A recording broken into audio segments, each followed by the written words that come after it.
और ये खबर देवरिया से है, जहां विधानसभा पथरदेवा के बहुजन समाज पार्टी के प्रत्याशी परवेज आलम ने रविवार को मलसी चौराहा, मेहा हरहंगपुर, सिख सेमरी, मेरी पट्टी, बजड़हा, अंबरपुर, बिलमा, हरफोड़ा, रामपुर, महुआवारी सहित दर्जनों गांव का दौरा कर जनता से आशीर्वाद मांगा। उनका मानना है कि इस बार 2022 विधानसभा चुनाव में किसी भी हालत में बहन जी को सरकार को बनाना है और प्रदेश को भ्रष्ट मुक्त करना है। विपक्ष पर निशाना साधते हुए बसपा प्रत्याशी परवेज आलम ने कहा कि जब से उत्तर प्रदेश में भारतीय जनता पार्टी की सरकार आई है, प्रदेश का बेड़ा गर्क हो गया है और दलितों के साथ अत्याचार किया जा रहा है। पिछड़ों, बेसहारा मजलूमों के साथ ये पार्टी अत्याचार कर रही है, उनकी बातों को दबा रही है। ऐसे में 2022 विधानसभा चुनाव में बहन जी की सरकार लाना बेहद जरूरी है, तभी उत्तर प्रदेश उत्तम प्रदेश बन सकता है।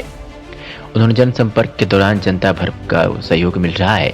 इस दौरान प्रत्याशी परवेज आलम ने कहा कि समाजवादी पार्टी ने हमारे साथ विश्वासघात किया है। इस विधानसभा क्षेत्र की जनता बर्दाश्त नहीं करेगी और इसका जवाब चुनाव में देगी। प्रदेश की जनता महंगाई से परेशान है, पिछड़े व दलितों का सम्मान खतरे में है। यही कारण है कि उत्तर प्रदेश में बहन कुमारी मायावती के नेतृत्व में बहुजन समाज पार्टी की पूर्ण बहुमत से सरकार बनने जा रही है। जनसंपर्क में तमाम लोग मौजूद रहे और परवेज आलम के पक्ष में लोगों ने भी वोट करने की लोगों से अपील की है।